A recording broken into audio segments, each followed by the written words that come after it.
दोस्तों नमस्कार, मैं हूं बलराम पांडे और जीएसएफ कोचिंग में आप सभी का स्वागत है। मित्रों, आज जिस सेशन की शुरुआत होने जा रही है वो भारतीय अर्थव्यवस्था से संबंधित है और जो पहला टॉपिक हम आपके साथ साझा करने जा रहे हैं, उसको शेयर करने जा रहे हैं, उसका नाम है भारतीय अर्थव्यवस्था के महत्वपूर्ण पहलू। अब इस पहलू में जो सवाल हमने कलेक्ट किए हैं उनकी संख्या लगभग यही 50-55 के आसपास है और एक एक सवाल के ऊपर हम आपसे डिस्कस करते हैं। इस बात को विशेष रूप से हमने ध्यान में रखा है कि ये जो डिस्कशन है ये केवल उन परीक्षाओं के लिए ज़्यादा बेहतर है जो कि एक दिवसीय परीक्षाएं हैं, जो वन डे एग्जामिनेशन होते हैं, जैसे आपका SSCGD का होने वाला है या स्टेनोग्राफर का होने वाला है या इस तरीके की जितनी भी परीक्षाएं हैं, ये उसके लिए बहुत ही महत्वपूर्ण परीक्षाएं हैं। वो क्वेश्चन सेट है। अगर आप इसमें देखेंगे तो ये ऐसे सवाल हैं जो कि बार बार पिछली परीक्षाओं में कई बार रिपीट किए गए हैं। हाँ, ये बात अपनी जगह है कि जैसे जो बच्चे आरओ या आरओ में शामिल होने जा रहे हैं या जो पीसीएस यूपी पीसीएस प्री का एग्जामिनेशन होने जा रहा है या स्टेट पब्लिक सर्विस कमीशन जो पीसीएस का पेपर लेता है, उसमें भी अगर आप देखेंगे तो बहुत सारे महत्वपूर्ण सवाल आपको मिलेंगे। तो चलते हैं अब आपसे सेशन अपना साझा करते हैं और आपका जो पहला सवाल है वो लिखा गया है कि भारतीय अर्थव्यवस्था कैसी है। यानी पूंजीवादी अर्थव्यवस्था है, साम्यवादी अर्थव्यवस्था है, स्वतंत्र अर्थव्यवस्था है और मिश्रित अर्थव्यवस्था है। तो मित्रों, अगर आप इस सवाल का आप जवाब लेना चाहते हैं तो जैसे पूछा गया भारतीय अर्थव्यवस्था कैसी है, तो इसका सीधा सा जवाब है कि भारत की अर्थव्यवस्था एक मिश्रित अर्थव्यवस्था है, एक मिक्स्ड इकोनॉमी है। ऐसा क्यों कहा जाता है तो उसके विषय में थोड़ा मित्रों ध्यान में रखें कि जो पूंजीवादी अर्थव्यवस्थाएं होती हैं उनकी एक बहुत बड़ी विशेषता होती है कि यहाँ पर जो उत्पादन के जो साधन होते हैं, जो फैक्टर ऑफ प्रोडक्शन होते हैं, उस पर निजी स्वामित्व यानी प्राइवेट ओनरशिप दिखाई देती है। एक बात। दूसरी बात, पूंजीवादी अर्थव्यवस्थाएं जो होती हैं इनका जो सबसे बड़ा मोटिव होता है वो ये है कि यहाँ पे निजी क्षेत्र को यानी प्राइवेट सेक्टर को काम करने की पूरी छूट दे दी जाती है।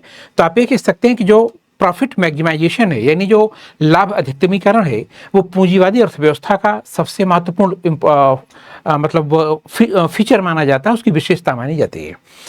रही बात जैसे इसमें लिखा गया साम्यवादी अर्थव्यवस्था, जिसको आप कई बार कम्युनिस्ट इकोनॉमी कहते हैं। जैसे आप जब बात करते हैं कभी चीन की, तो चीन की अर्थव्यवस्था अगर आप देखेंगे तो कुछ इसी तरीके से आती है। अगर आप राजनीतिक स्तर पर देखें तो यानी पॉलिटिकल बैकग्राउंड पे देखें तो अगर आप जैसे अमेरिका की अर्थव्यवस्था की बात करते हैं तो एक पूंजीवादी अर्थव्यवस्था है वो। चीन की कैसी है? कम्युनिस्ट अर्थव्यवस्था है। भारत कैसी है? अगर आप भारत के संविधान की प्रस्तावना देखते हैं, प्रेम्बल देखते हैं, तो उसमें लिखा गया है समाजवादी अर्थव्यवस्था। लेकिन अपने यहाँ जब कभी हम अर्थव्यवस्था के सेक्टर में बात करते हैं तो इसको मिश्रित अर्थव्यवस्था कहा जाता है। उसके पीछे ये है, कारण ये है कि भारत में एक तरफ जो सार्वजनिक क्षेत्र है यानी जो पब्लिक सेक्टर है, सार्वजनिक क्षेत्र ये भी काम करता है और ये गवर्नमेंट के अंडरटेकिंग में यानी भारत सरकार के स्वामित्व में काम करता है। तो वहीं पे अगर आप देखेंगे तो जो निजी क्षेत्र है यानी जो प्राइवेट सेक्टर है ये भी उसी के समानांतर या उसी के पैरेलल काम करता है। तो सार्वजनिक क्षेत्र और निजी क्षेत्र का सह अस्तित्व है, को existence of public sector and private sector. इसीलिए भारत की अर्थव्यवस्था को मिश्रित अर्थव्यवस्था कहा जाता है। चलते हैं अगले सवाल पे। पूछा गया मिश्रित अर्थव्यवस्था का क्या अभिप्राय है, यानी मिश्रित अर्थव्यवस्था, मिक्स्ड इकोनॉमी कहते हैं किसको है? तो लिखा गया अर्थव्यवस्था में कृषि और उद्योग दोनों को बढ़ावा देना, सरकारी और निजी क्षेत्र का सह अस्तित्व, अमीर और गरीब का सह अस्तित्व, छोटे और बड़े उद्योगों का सह अस्तित्व। तो मित्रों, अभी हमने आपको इस सवाल का जवाब पहले ही दे दिया कि यहाँ पे सरकारी क्षेत्र और निजी क्षेत्र दोनों मिलकर काम करते हैं। इसीलिए भारत की अर्थव्यवस्था को मिश्रित अर्थव्यवस्था कहा जाता है। आपको एक छोटा सा उदाहरण देते हैं मित्रों। जैसे मान लें थोड़ी देर के लिए आप कोई भी क्षेत्र ले लें, केवल बहुत नाम मात्र के क्षेत्र ऐसे हैं जहाँ पे केवल गवर्नमेंट सेक्टर काम करता है। नहीं तो आप अक्सर ज़्यादा करके सेक्टर में देखेंगे, चाहे वो बीमा क्षेत्र हो यानी इंश्योरेंस सेक्टर हो, चाहे बैंकिंग सेक्टर हो, चाहे एविएशन यानी जो हवाई जहाज हवाई जहाज है, अगर आप उनका सेक्टर देखेंगे, ऐसा कोई भी सेक्टर नहीं है जहाँ पे सरकारी कंपनियों के साथ साथ निजी क्षेत्र की कंपनियां काम न करती हों। जैसे अगर मान लें आप टेलीकम्युनिकेशन यानी दूरसंचार की बात करें, तो एक तरफ बीएसएनएल काम करती है जो कि एक सार्वजनिक क्षेत्र की कंपनी है, तो उसी के पैरेलल अगर आप देखते हैं तो उसी में एयरटेल काम करती है, उसी में वोडाफोन काम करती है, उसी में आइडिया काम करती है, उसी में बहुत सारे प्राइवेट सेक्टर के काम करते हैं। इसका मतलब क्या हुआ कि यहाँ पर जो कार्य किया जा रहा है, जो उत्पादन का कार्य किया जा रहा है, वो निजी क्षेत्र और सरकारी सार्वजनिक क्षेत्र दोनों के सहयोग से या से अस्तित्व के द्वारा काम किया जाता है। इसीलिए उसको हम ये कहते हैं कि भारत की अर्थव्यवस्था एक मिक्स्ड इकोनॉमी है, एक मिश्रित अर्थव्यवस्था है। आपका अगला सवाल है, आर्थिक विकास के दृष्टिकोण से भारत की गिनती होती है। आर्थिक विकास के दृष्टिकोण से तो मित्रों आपको जो विकल्प दिया गया उसमें दिया गया पिछड़े राष्ट्र के रूप में, विकसित राष्ट्र के रूप में, विकासशील राष्ट्र के रूप में, अविकसित राष्ट्र के रूप में। तो मित्रों इसका सीधा जवाब होगा भारत एक विकासशील देश है, यानी एक डेवलपिंग कंट्री है। और बल्कि आप ये कह सकते हैं कि एक बहुत तेजी से उभरती हुई अर्थव्यवस्था है भारत की अर्थव्यवस्था। इसलिए कि अगर आप देखेंगे कि भारत में जो ग्रोथ रेट हो रहा है, ये जिस तरीके से बढ़ रही है वो भारत की सबसे तेज उभरती हुई अर्थव्यवस्थाओं में गिना जाता है। तो आपके आगे जो 4 विकल्प दिए गए हैं उसमें सबसे राइट आंसर विकासशील राष्ट्र के रूप में है, यानी भारत एक डेवलपिंग कंट्री है। अब आप आगे चलेंगे, लिखा गया भारतीय अर्थव्यवस्था का कौन सा क्षेत्र सकल घरेलू उत्पाद में सबसे अधिक योगदान करता है। किसमें योगदान कर रहा है मित्रों? सकल घरेलू उत्पाद, या यानी जिसको आप कहते हैं आसान भाषा में जीडीपी, ग्रॉस डोमेस्टिक प्रोडक्ट। तो मित्रों अगर आप जीडीपी में कंट्रीब्यूशन देखेंगे इस समय, तो सबसे ज्यादा योगदान तृतीय क्षेत्र का है, जिसको आप अंग्रेजी में टर्शियरी सेक्टर कहते हैं। इतना आपको बताते चले मित्रों कि प्राथमिक क्षेत्र को हम लोग कई बार कृषि क्षेत्र भी कह देते हैं, यानी एग्रीकल्चर सेक्टर है, ठीक है। जो द्वितीय क्षेत्र है इसको हम लोग कई बार औद्योगिक क्षेत्र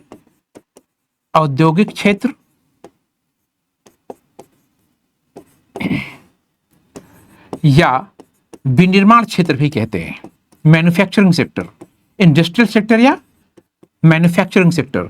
और जो तृतीय क्षेत्र है इसी को हम लोग कई बार सेवा क्षेत्र भी कहते हैं, ठीक है, सर्विस सेक्टर है। अब रही बात, जैसे अगर आप कंट्रीब्यूशन देखेंगे तो इसको आप आसान भाषा में इस तरीके से समझ लें कि अगर मान लें भारत की जीडीपी 100 रुपए के बराबर है, तो इस 100 रुपए में लगभग आप ये कह सकते हैं कि लगभग 54 से 55 रुपए, या यूं कह लें परसेंट, अकेले सेवा क्षेत्र आपको योगदान देता है, यानी सर्विस सेक्टर देता है। और जो बाकी सेक्टर है उसमें दूसरे नंबर पे आपका औद्योगिक क्षेत्र यानी द्वितीय क्षेत्र आता है, और तीसरे नंबर पे इस समय आपका कृषि या प्राथमिक क्षेत्र आता है, ठीक है। इसका मतलब ये हुआ कि अगर आप ये देखना चाहें कि अगर तीनों को घटते हुए क्रम में लगाया जाए, डिसेंडिंग ऑर्डर में लगाया जाए, तो आपका जवाब होगा कि पहले नंबर पे कौन आ रहा है, तो आप बताएंगे इसमें तृतीय क्षेत्र है, यानी सेवा क्षेत्र पहले नंबर पे है। इसके बाद औद्योगिक क्षेत्र है, या यूं कह लें कि द्वितीय क्षेत्र है, और तीसरे नंबर पे आपका आता है जिसको आप कहते हैं प्राथमिक क्षेत्र या कृषि क्षेत्र है, जीडीपी में अगर आप योगदान देखेंगे तो, ठीक है। इसका मतलब ये हुआ मित्रों कि सबसे ज्यादा किसका हो रहा है, तृतीय क्षेत्र का यानी सेवा क्षेत्र का, और सबसे कम योगदान जीडीपी में किसका है, इसमें प्राथमिक क्षेत्र का है। तो आपका राइट आंसर होगा सी, यानी तृतीय क्षेत्र। अगला सवाल है, बंद अर्थव्यवस्था वह अर्थव्यवस्था है जिसमें मुद्रापूर्ति पूर्णतः नियंत्रित होती है, घाटे की वित्त व्यवस्था होती है, केवल निर्यात होता है, ना तो निर्यात ना ही आयात होता है। तो मित्रों ये ध्यान में रखें, जब कभी भी बंद अर्थव्यवस्था की बात आए तो आपका सीधा जवाब होगा एक ऐसी अर्थव्यवस्था है जो ना तो एक्सपोर्ट करेगा ना ही इंपोर्ट करेगा, यानी वह निर्यात करेगा ना ही आयात करेगा। इसका मतलब मित्रों ये भी होता है कि एक ऐसा देश होता है जो दुनिया के बाकी देशों के साथ अपने व्यापारिक संबंध नहीं रखते हैं। ये ध्यान में रखें मित्रों, आज का जो युग चल रहा है उसमें बंद अर्थव्यवस्था लगभग एक सैद्धांतिक अवधारणा है, एक थ्योरेटिकल कॉन्सेप्ट बन के रह गया है। आज सारे देश एक दूसरे से मिलजुल कर रहते हैं। तो बंद अर्थव्यवस्था का सीधा मतलब क्या हुआ, एक ऐसा देश जो ना तो किसी दूसरे देश को सामान निर्यात करेगा ना एक्सपोर्ट करेगा, यानी ना तो दूसरे देश को हम सामान बेचेंगे ना ही दूसरे देश से सामान खरीदेंगे। ठीक है, तो आपका राइट आंसर हो जाएगा इसमें डी। अगर मान लीजिए इसमें ये व्यापार ये दे दिया जाता, एक विकल्प ये दे दिया जाता कि बंद अर्थव्यवस्था का मतलब हुआ ऐसी अर्थव्यवस्था जो दूसरे देशों के साथ अंतरराष्ट्रीय व्यापार नहीं करते हैं, तो भी वो विकल्प सही हो सकता था। लेकिन इसमें जो विकल्प दिया गया है उसमें ध्यान में रखें डी ऑप्शन सही है, यानी हम एक्सपोर्ट और इंपोर्ट दोनों नहीं करेंगे। आपका अगला सवाल है, ऐसी अर्थव्यवस्था को क्या कहते हैं जिसका शेष विश्व से कोई संबंध नहीं होता है। देखिए मित्रों, उसी सवाल को घुमा के पूछ लिया गया, शेष विश्व के साथ कोई संबंध नहीं होगा, इसका सीधा मतलब क्या हुआ, वो कैसी अर्थव्यवस्था होगी। ये देखिए लिखा गया है, वो बंद अर्थव्यवस्था है, जिसको आप अंग्रेजी में क्या कहेंगे, क्लोज्ड इकोनॉमी है। क्लोज्ड इकोनॉमी का सीधा मतलब क्या हुआ, ऐसे देशों में एक्सपोर्ट और इंपोर्ट ये दोनों नहीं होते यानी ना तो ये दूसरे देश को सामान बेचते हैं, ना ही दूसरे देश से कोई सामान खरीदते हैं। आपका अगला सवाल है, यह सत्य होगा कि भारत को परिभाषित किया जाए। आगे आपको 4 विकल्प दिया गया, एक खाद्य की कमी वाली अर्थव्यवस्था के रूप में, एक श्रम आधिक्य वाली अर्थव्यवस्था के रूप में, एक व्यापार आधिक्य वाली अर्थव्यवस्था के रूप में, एक पूंजी आधिक्य वाली अर्थव्यवस्था के रूप में। तो मित्रों, आप इसको जानते हैं कि अपने देश में श्रम की बहुलता है। भारत एक कैसा देश है, एक श्रम प्रधान देश है, श्रम प्रधान देश, लेबर एबंडेंट कंट्री है। इसका मतलब क्या हुआ कि श्रम प्रधान देश ऐसे देश हैं जहां पे श्रम बहुतायत में पाया जाता है, जहां पर श्रम की अधिकता होती है। इसीलिए मित्रों, ध्यान में रखें कि श्रम प्रधान देशों में चूंकि श्रम की पूर्ति ज्यादा होती है, श्रम की पूर्ति यानी सप्लाई ऑफ लेबर ज्यादा होता है और श्रम की मांग कम होती है, श्रम की मांग यानी डिमांड ऑफ लेबर कम होती है। इसीलिए श्रम प्रधान अर्थव्यवस्थाओं में जो मजदूरी की जो दरें हैं, यानी जो वेज रेट है, मजदूरी दर, ये काफी कम होती है। ठीक है, तो भारत की अर्थव्यवस्था कैसी अर्थव्यवस्था है, एक श्रम प्रधान अर्थव्यवस्था है, यानी एक लेबर सरप्लस कंट्री है या लेबर अबंडेंट कंट्री है। ठीक है, लेकिन जैसे मान लें अगर आप अमेरिका वगैरह की बात करेंगे, आप जापान की बात करेंगे, तो वहां के देश क्या है, वो पूंजी प्रधान देश है, वहां पर पूंजी की अधिकता होती है, वहां पूंजी ज्यादा पाई जाती है। इसीलिए उन देशों में क्या होता है कि पूंजी प्रधान देशों में चूंकि पूंजी की पूर्ति ज्यादा होती है और पूंजी की मांग कम होती है, इसीलिए वहां पर जो ब्याज की दरें हैं यानी जो रेट ऑफ इंटरेस्ट है वो काफी कम होता है। आपको जो विकल्प दिया गया है मित्रों, इसमें आपका बी ऑप्शन सही है। आगे, किसी देश का आर्थिक विकास निर्भर करता है किस पर, प्राकृतिक संसाधनों पर, पूंजी निर्माण पर, बाजार के आकार पर, उपरोक्त सभी। इसका मतलब मित्रों क्या हुआ, इसका राइट आंसर ये होगा। देखें, किसी भी देश में आर्थिक विकास की जब जरूरत पड़ती है तो उसमें जो नेचुरल रिसोर्सेज हैं उनकी भी जरूरत पड़ती है, कैपिटल फॉर्मेशन यानी पूंजी निर्माण यानी पूंजी की भी जरूरत पड़ेगी, बाजार के आकार की भी जरूरत पड़ेगी। जैसे अगर आप आज की डेट में अगर आप देखेंगे तो भारत में बताया जाता है कि लगभग 140 करोड़ लोग रहते हैं। ठीक है, इसका मतलब क्या हुआ, हमारे देश में जो बाजार है, जो साइज ऑफ मार्केट है, वो बाजार का आकार काफी बड़ा है। इसीलिए आप देखते हैं क्या है कि दुनिया के बहुत सारे देश भारत से या भारत में अपने व्यापारिक कारोबार या भारत से अपने व्यापारिक कारोबार रखना चाहते हैं। उनको पता है कि भारत में पॉपुलेशन बहुत ज़्यादा है, इसीलिए मांग जो है यानी जो मांग का जो आकार है, साइज ऑफ डिमांड, वो काफ़ी बड़ा है। ठीक है, तो आपको जो विकल्प दिया गया है मित्रों, वो उसमें जो राइट आंसर होगा वो डी होगा। आगे, वैश्वीकरण यानी ग्लोबलाइजेशन का अर्थ है अर्थव्यवस्था का एकीकरण, वित्तीय बाजार का एकीकरण, घरेलू अर्थव्यवस्था का वैश्विक अर्थव्यवस्था के साथ एकीकरण, अर्थव्यवस्था के विभिन्न खंडों का एकीकरण। मित्रों, इसमें आपको जो विकल्प दिया गया है उसमें राइट आंसर आपका होगा ये वाला, घरेलू अर्थव्यवस्था का वैश्विक अर्थव्यवस्था के साथ एकीकरण। आपको यहाँ पे केवल 1-2 फैक्ट बताना बहुत जरूरी है मित्रों, वो ध्यान में रखें कि जब भारत में 1990 का दशक चल रहा था यानी डिकेड्स ऑफ 1990s, तो उसी दौर में क्या हुआ था कि 24 जुलाई 1991 को भारत में नई आर्थिक नीति, न्यू इकोनॉमिक पॉलिसी, नई आर्थिक नीति की शुरुआत की गई थी। ठीक है, इस न्यू इकोनॉमिक पॉलिसी को हम लोग एक नाम देते हैं जिसको कहा जाता है LPG policy. LPG policy, LPG से मतलब क्या हुआ, एल मतलब लिबरलाइजेशन यानी उदारीकरण, उदारीकरण लिबरलाइजेशन। पी का मतलब होता है प्राइवेटाइजेशन यानी निजीकरण, यानी निजी उद्योग धंधों को आगे बढ़ाना।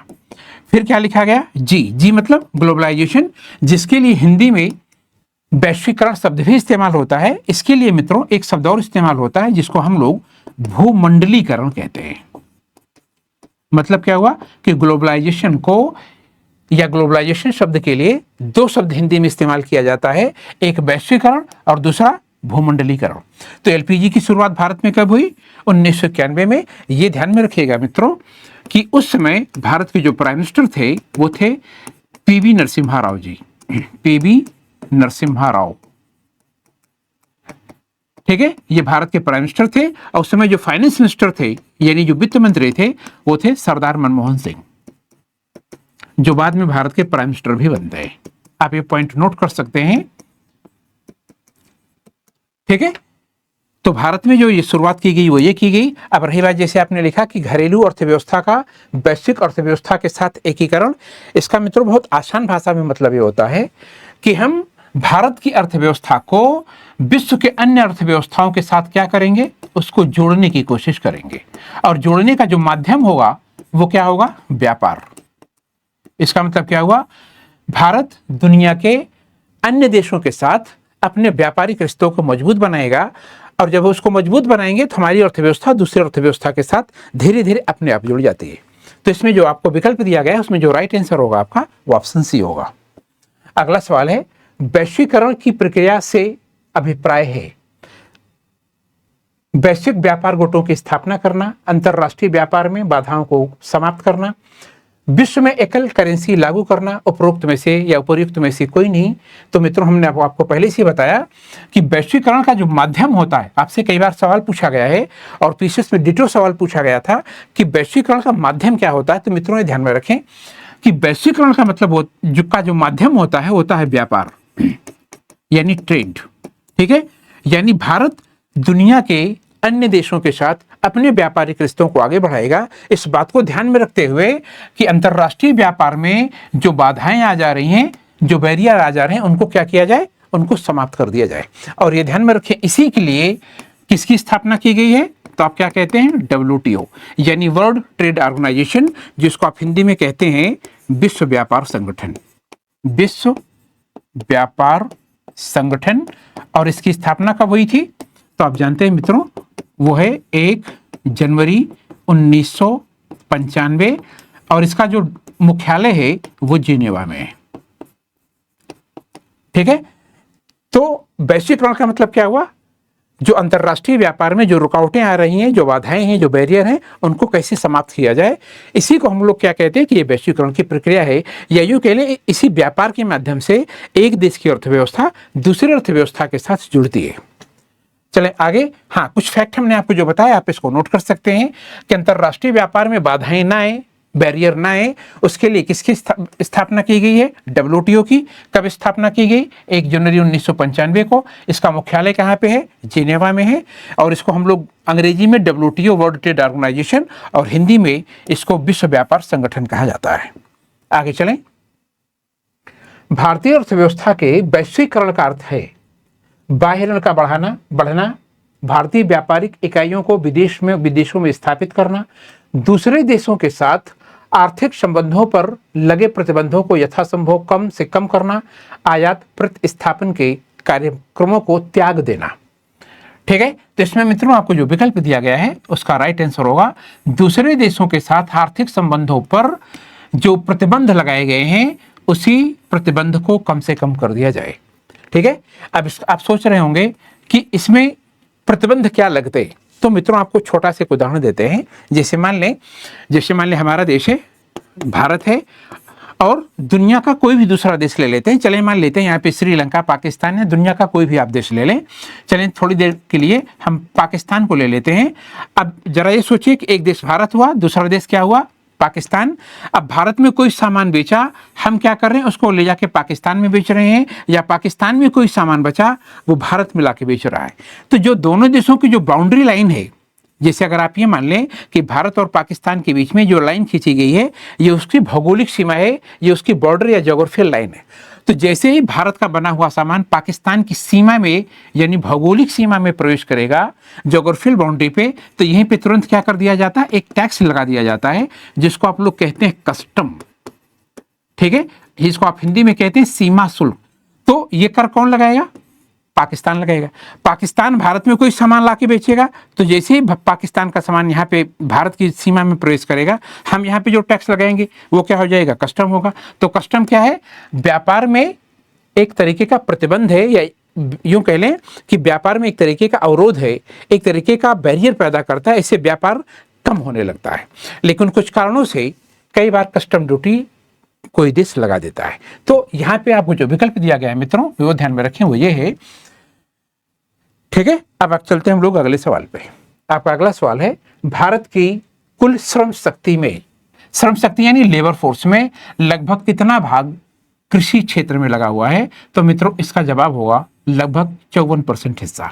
इसका मतलब क्या हुआ कि भारत में लगभग 54% लोग ऐसे हैं जो प्राथमिक क्षेत्र है, यानी जो हमारा प्राइमरी सेक्टर है, जिसको हम लोग कई बार कृषि क्षेत्र भी कहते हैं, लगभग हर 100 आदमी में से लगभग 55 आदमी यहीं पर इंगेज है, या यूं कह लें उसको प्रत्यक्ष या अप्रत्यक्ष रूप से डायरेक्टली या इनडायरेक्टली इसको यहीं पे एम्प्लॉयमेंट मिला हुआ है। ठीक है, तो इसका राइट आंसर हो जाएगा ये मित्रों, ये ध्यान में रखिएगा, आप रखिएगा विशेष रूप से। ये जो आंकड़े होते हैं, ये आंकड़े सरकार के द्वारा हर बीच बीच में लगातार जारी किए जाते हैं, रिलीज किए जाते हैं। तो प्रेजेंट टाइम का डेटा ये है, हो सकता है कि आज के कुछ समय के बाद या कुछ साल के बाद ये डेटा चेंज हो जाए, तो डेटा को आप अपनी तरफ से अपडेट रखिएगा हमेशा। अब चलते हैं आगे। अगला सवाल है, भारत में अधिकतर बेरोजगारी है तकनीकी, चक्रीय, परिणात्मक, संरचनात्मक। ये मित्रों जो हिंदी में लिखा गया है, ये एक्चुअली ये परिणात्मक नहीं है, ये घर्षणात्मक है। इसकी सही हिंदी ये है, जिसको आप अंग्रेजी में कहते हैं, ये गलत लिख दिया गया, इसको कहा जाता है अंग्रेजी में फ्रिक्शनल अनएम्प्लॉयमेंट। ठीक है, तो भारत में जो बेरोजगारी अधिकतर जो शब्द लिखा गया है, तो ध्यान में रखें मित्रों, वो ये है संरचनात्मक बेरोजगारी है। अब आप सोच रहे होंगे कि संरचनात्मक बेरोजगारी होती क्या है, तो मित्रों ये ध्यान में रखें कि संरचनात्मक बेरोजगारी का मतलब होता है कि किसी आदमी को इसलिए और काम करने का अवसर नहीं मिल रहा है क्योंकि उसके पास वो हुनर, वो टैलेंट, वो योग्यता नहीं है जो नौकरी देने वाला आपके अंदर तलाश रहा है। मतलब ये हुआ कि जो आदमी आपको रोजगार देने जा रहा है, तो ये चाहेगा कि आपके अंदर कोई टैलेंट होगा, उसी टैलेंट को ध्यान में रखिए वो रोजगार आपको देगा, एम्प्लॉयमेंट देगा। अब जो नौकरी देने वाला है, वो जो टैलेंट आपके अंदर चाहता है वो टैलेंट आपके अंदर नहीं है, इसीलिए आपको वहां पर रोजगार नहीं मिला। इस तरीके की बेरोजगारी को हम लोग संरचनात्मक बेरोजगारी कहते हैं। मित्रों ये ध्यान में रखिएगा कि भारत में संरचनात्मक बेरोजगारी पाई जाती है, बड़े पैमाने पर पाई जाती है, और ये विशेष रूप से उस समय बढ़ गई जब से 1990 के बाद से भारत में नई आर्थिक नीति यानी न्यू इकोनॉमिक पॉलिसी लागू हुई और विदेशी कंपनियां भारत में आना शुरू हुई, तब से ये बेरोजगारी कुछ ज़्यादा बढ़ गई है।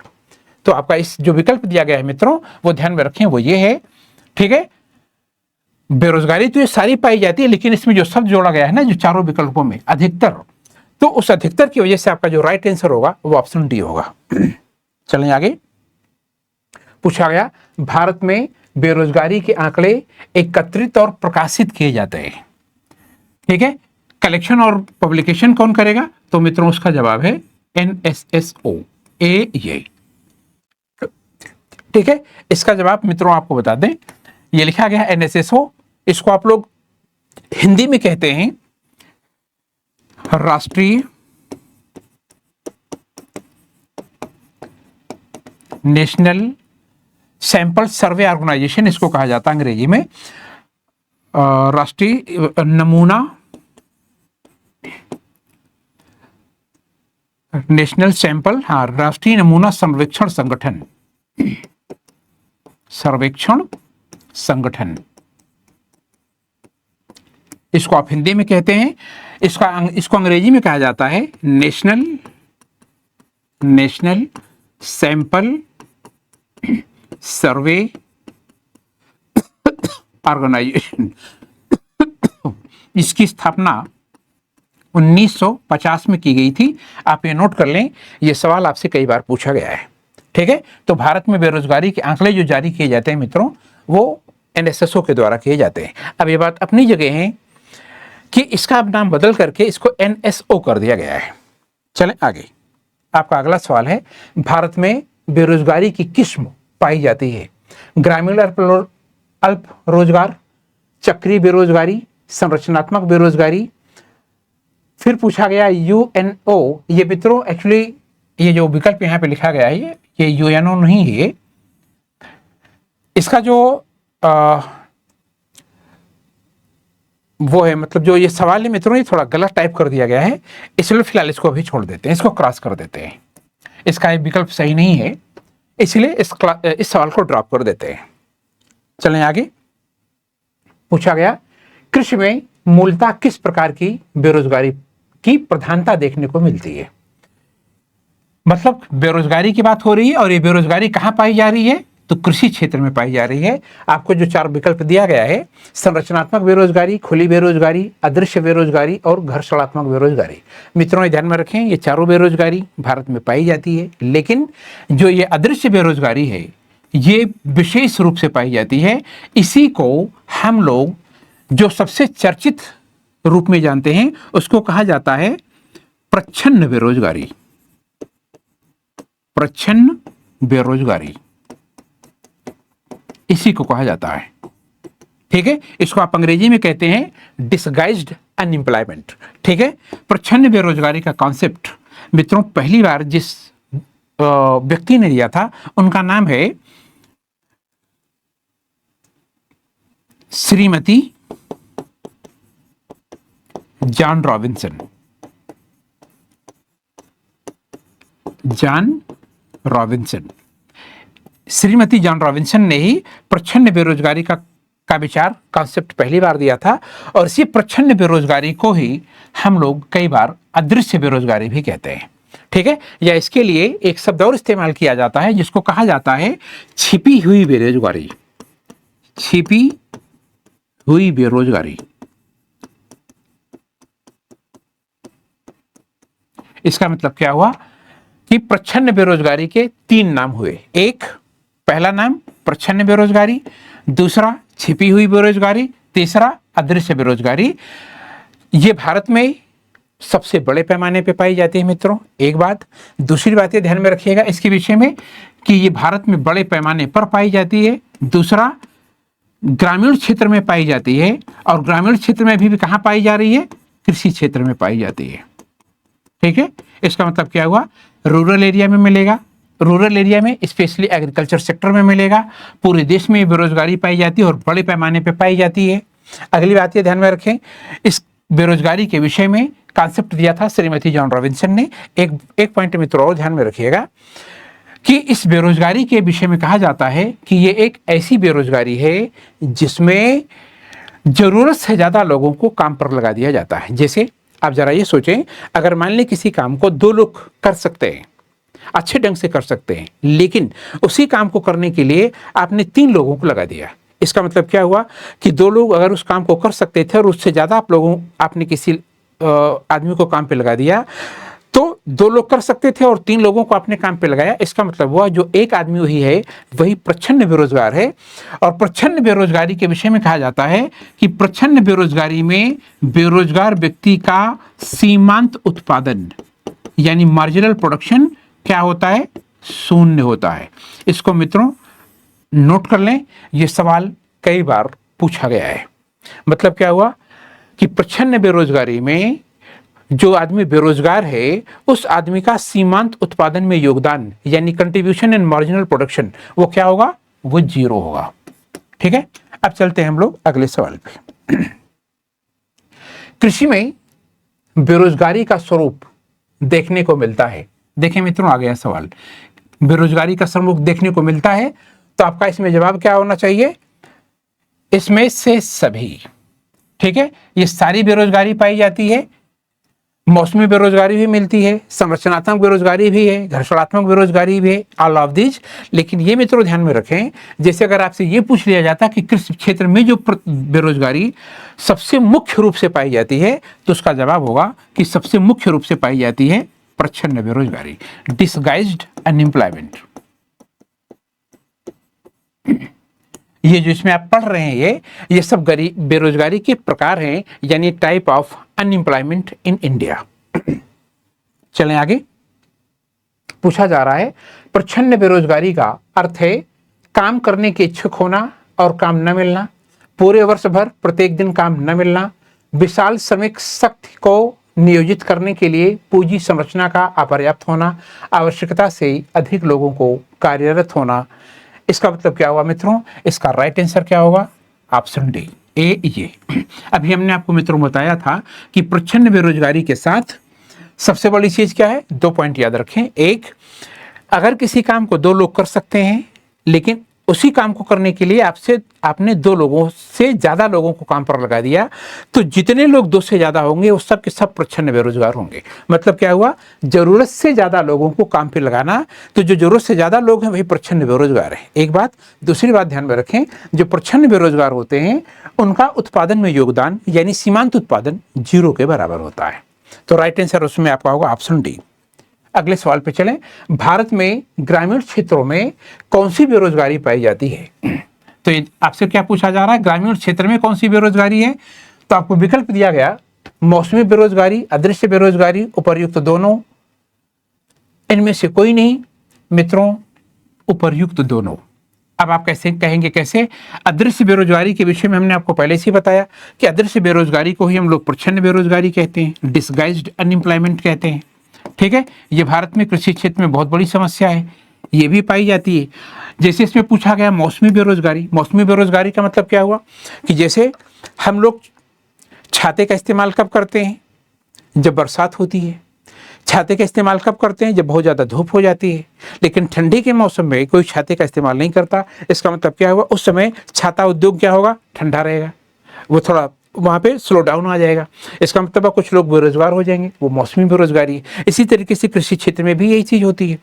तो ये जो बेरोजगारियाँ होती हैं, ये दोनों बेरोजगारी भारत में ग्रामीण क्षेत्र में दिखाई देती है। तो आपका राइट आंसर इसमें क्या होगा मित्रों? Option C. अब चलते हैं हम लोग आगे। अगला सवाल है, वर्तमान समय में देश में किस प्रकार की बेरोजगारी की समस्या बहुत गंभीर समस्या बनी हुई है? आपको 4 विकल्प दिया गया, ग्रामीण बेरोजगारी, शहरी बेरोजगारी, शिक्षित बेरोजगारी, खुली हुई बेरोजगारी। मित्रों जानते हैं जिसकी मार आज की जनरेशन सबसे ज्यादा झेल रही है वो ये है, यानी विकल्प सी। यानी एक पढ़ा लिखा आदमी है लेकिन उसको रोजगार नहीं मिल रहा है, इसका मतलब वो शिक्षित बेरोजगार है। तो ये गंभीर समस्या मित्रों मानी किस लिए जाती है, जरा ये जान लें। देखिए मित्रों, होता ये है कि जब कोई भी बच्चा पैदा होता है तो पैदा होने के बाद वो जब स्कूल जाना शुरू करता है, आप जरा ये मान के चलें कि एक बच्चा 3-4 साल का हो गया, वो स्कूल जाना शुरू किया, तब से लेकर के वो जब तक पढ़ता है, जब तक उसको नौकरी नहीं मिल जा रही। कई बार क्या होता है कि पता लगा कुछ बच्चे जो बहुत ही हुनरमंद होते हैं या जिनकी बैकग्राउंड अच्छी होती है या बहुत भाग्यशाली होते हैं, आप जो भी कुछ मान लें, तो कुछ बच्चे तो बहुत कम उम्र में नौकरी पा जाते हैं। पता लगा 18-19 साल के हुए, कहीं गवर्नमेंट जॉब में आ गए। जो CHSL वगैरह की परीक्षा होती है, SSC में आप जानते हैं वहाँ पे नौकरी मिल जाती है।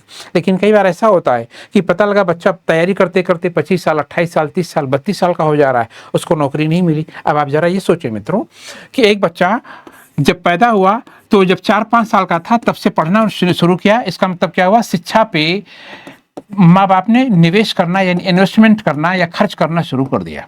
ठीक है, वो पढ़ कब तक रहा है? 25-28 साल तक पढ़ता चला गया। आप जरा अंदाजा लगाएं, इतनी उम्र तक अगर 20-25 साल कोई आदमी पढ़ रहा है तो लाखों रुपए वैसे खर्च हो जाएगा। बिजनेस का फंडा क्या कहता है? जब आप पैसा खर्च करते हैं तो पैसा खर्च करने का एक मकसद होता है मित्रों कि हम आज पैसा खर्च कर रहे हैं तो उसका मकसद है लाभ कमाना, यानी प्रॉफिट अर्निंग। ठीक है, अब आप जरा सोचें कि शिक्षा पर लाखों रुपए खर्च कर देने के बावजूद अगर बाद में वो आदमी बेरोजगार रह गया, तो इसका मतलब हुआ जो शिक्षा पर किया गया इन्वेस्टमेंट है, जो शिक्षा पर किया गया निवेश है, वो एक तरीके से निरर्थक चला जाता है। तो होता ये कि जो शिक्षित बेरोजगार होता है वो कई बार बहुत ज़्यादा फ्रस्ट्रेट हो जाता है, कुंठित हो जाता है। अगर मान लें भारत में शिक्षित लोगों को रोजगार नहीं मिलेगा, तो इसका मतलब ये हुआ कि जब वो बहुत ज़्यादा कुंठित हो जाएगा, फ्रस्ट्रेट हो जाएगा, तो कुंठित लोगों से समाज में बहुत सकारात्मक योगदान यानी पॉजिटिव कंट्रीब्यूशन की उम्मीद अक्सर बहुत कम की जाती है। ये समाजशास्त्री भी मानते हैं कि तेजी से बढ़ती हुई शिक्षित बेरोजगारी किसी भी अर्थव्यवस्था के लिए शुभ संकेत नहीं है।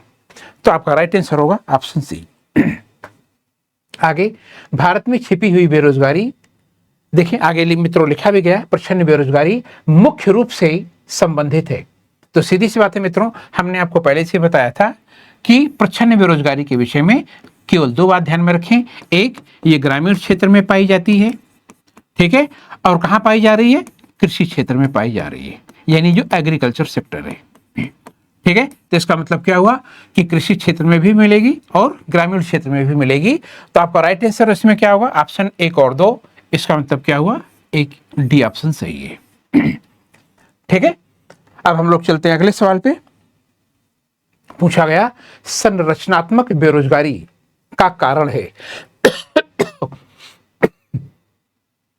अवस्फीत की अवस्था, भारी उद्योग की अभिन्नति, अपर्याप्त उत्पादन क्षमता, कच्चे माल की कमी। मित्रों, संरचनात्मक बेरोजगारी के पीछे जो कारण दिया गया है और जो आपको 4 विकल्प बताए गए हैं, उन चारों विकल्पों में सबसे राइट आंसर यही होगा, ठीक है, अपर्याप्त उत्पादन क्षमता। लेकिन वास्तविकता मित्रों यह है कि अपर्याप्त उत्पादन क्षमता, चलें आप इतनी मान के चलें, इससे ज्यादा डिटेल में जाना अभी सही नहीं है। चलते हैं अगले सवाल पे। अगला सवाल है, शहरी क्षेत्रों में आमतौर पर किस प्रकार की बेरोजगारी दिखाई देती है? क्या पूछा जा रहा है? बेरोजगारी कहां पाई जा रही है? शहरी क्षेत्र में। किस प्रकार की बेरोजगारी है? तो मित्रों ने ध्यान में रखें, सबसे ज्यादा बेरोजगारी, शिक्षित बेरोजगारी शहरी क्षेत्रों में पाई जाती है, ठीक है। इसका मतलब वो ऑप्शन 23 में आपका जो राइट आंसर होगा वो एजुकेशनल अनएम्प्लॉयमेंट है, शिक्षित बेरोजगारी। प्रच्छन्न बेरोजगारी गांव में पाई जाती है, मौसमी बेरोजगारी शहर में भी पाई जाती है और गांव में भी पाई जाती है, लेकिन जो शिक्षित बेरोजगारी है ये भी पाई जाती है। लेकिन कहा यह जाता है कि शहरी क्षेत्रों में जो लिटरेसी रेट है, जो साक्षरता दर है, वो गांव की तुलना में थोड़ा ज्यादा बेहतर होता है, इसीलिए यहाँ पे राइट आंसर आपका ए माना जाएगा। आपका अगला सवाल है, प्रच्छन्न बेरोजगारी का अर्थ सामान्यता है जहां बड़ी संख्या में लोग बेरोजगार रहते हैं, वैकल्पिक रोजगार उपलब्ध नहीं है, श्रम की सीमांत उत्पादकता शून्य है, श्रमिकों की उत्पादकता शून्य है। तो मित्रों, हमने आपको पहले से बताया था, अभी थोड़ी देर पहले लेक्चर याद आ रहा हो, कि श्रम की सीमांत उत्पादकता क्या है? शून्य है। इसका मतलब एक लाइन का क्या हुआ कि उत्पादन में उस आदमी का योगदान नहीं है, ठीक है। तो राइट आंसर इसमें होगा आपका श्रम की सीमांत उत्पादकता शून्य है। यह सवाल कई बार रिपीट हुआ है, अगर आप चाहें तो इसको नोट कर सकते हैं। अगला सवाल है, किस प्रकार के बेरोजगारी में स्नातक तथा स्नातकोत्तर डिग्री वाले युवा नौकरियां प्राप्त नहीं करते हैं? यानी कोई बच्चा ग्रेजुएट है, पोस्ट ग्रेजुएट है, इतनी डिग्री लेने के बाद भी अगर उस आदमी को रोजगार नहीं मिल रहा है, तो इसका मतलब मित्रों क्या हुआ कि वो कैसा बेरोजगार है? शैक्षिक बेरोजगारी है, यानी एजुकेशनल अनएम्प्लॉयमेंट है। अभी आपको पहले से बताया गया कि भारत में बढ़ती हुई शैक्षिक बेरोजगारी ये भारतीय अर्थव्यवस्था के लिए एक बेटर इंडिकेशन या एक शुभ संकेत नहीं है। अगला सवाल है, बेरोजगारी तब होती है जब लोगों को वर्ष के कुछ महीनों के दौरान रोजगार नहीं मिलता है। बेरोजगारी तब होती है जब लोगों को वर्ष के कुछ महीनों के दौरान रोजगार नहीं मिलता है। तो मित्रों, इसका राइट आंसर आपका हो जाएगा ए, ये मौसमी बेरोजगारी। इसका मतलब क्या हुआ? मौसम में उतार चढ़ाव हो रहा है, मौसम में फ्लक्चुएशन हो रहा है। तो उतार चढ़ाव के कारण जैसे क्या हुआ कि जैसे हम लोग जिस देश में रहते हैं मित्रों, वहां पे 6 तरीके की ऋतुएं पाई जाती है, लेकिन आमतौर पे हम लोग क्या पढ़ते हैं, जैसे मान लीजिए ग्रीष्म ऋतु है, शरद ऋतु है, वर्षा ऋतु है। तो सीधी सी बात है, जैसे हमने आपको अभी थोड़ी देर पहले एक उदाहरण दिया था कि हमको जो छाता यानी जो अम्ब्रेला है उसकी जरूरत कब पड़ती है? जब बरसात का महीना होता है। छाते की जरूरत कब पड़ती है? कई बार हम लोग उसको बहुत ज़्यादा गर्मी पड़ने लगती है तो धूप में भी उसका इस्तेमाल कर लेते हैं। इसका मतलब क्या हुआ, अगर आप इन दोनों मौसमों को छोड़ दें तो छाते का कोई इस्तेमाल नहीं है। ठीक है। इसी तरीके से अगर हम आप मान लें थोड़ा रूरल एरियाज में चले जाएं तो आप जैसे देखते हैं जो आइसक्रीम है, उस आइसक्रीम को मान लें शहरी कल्चर जहाँ तक बात है, शहरी कल्चर की जहाँ तक बात है, तो वहाँ पे तो ठंडी और गर्मी के महीने में हर जगह हम लोग खा लेते हैं। लेकिन अगर आप ग्रामीण क्षेत्रों में चले जाएं तो आप देखेंगे जो आइसक्रीम है वहाँ पे उसका इस्तेमाल लगभग लगभग बंद हो जाता है। इसका मतलब क्या हुआ, वो एक मौसमी बेरोजगारी है। तो जब कुछ समय के लिए जब आपको रोजगार नहीं मिलता है तो उसको क्या बोला जाता है, वो मौसमी बेरोजगारी है। ये ध्यान में रखें, ये सीजन में परिवर्तन के कारण बेरोजगारी पैदा होती है। और दूसरी बात बच्चे मित्रों ध्यान में रखें कि मौसमी बेरोजगारी अपने स्वभाव से अस्थायी होती है, यानी स्टेबल नहीं होती ही है, अस्थायी होती है, स्थायी प्रवृत्ति की नहीं होती।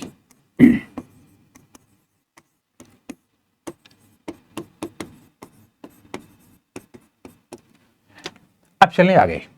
अगला सवाल है आपका, प्रच्छन्न बेरोजगारी को और किस नाम से जाना जाता है। आपको जो 4 विकल्प दिया गया है मित्रों, आपको ये बताना है कि उसमें राइट आंसर क्या है। तो अगर आप इसमें राइट आंसर देखना चाहते हैं प्रच्छन्न बेरोजगारी के विषय में, तो जो विकल्प दिए गए हैं उन विकल्पों में जो विकल्प सही हो सकता है वो मित्रों ये अल्प बेरोजगारी, यानी जिसको बोला जाता है अंडर अनएम्प्लॉयमेंट। ठीक है, अल्प बेरोजगारी, इसका मतलब प्रच्छन्न बेरोजगारी को आप ये कह सकते हैं कि वो अल्प बेरोजगारी भी है। चलें आगे। प्रच्छन्न बेरोजगारी निम्न में से किसकी एक विशेषता है, यानी प्रच्छन्न बेरोजगारी कहां पाई जा रही है। हमने आपको मित्रों पहले से बताया था कि ये कृषि क्षेत्र में पाई जाने वाली बेरोजगारी है। ठीक है, ये सवाल कई बार मित्रों पूछा गया है, इसीलिए अगर हो सके तो इस फैक्ट को नोट कर लें। ये छोटी छोटी परीक्षाओं में सवाल अक्सर पूछा जाता है। और इसके विषय में जो इंपॉर्टेंट फैक्ट था वो हमने आपको पहले से ही बता दिया था कि प्रच्छन्न बेरोजगारी को 2-3 नाम दिया गया है।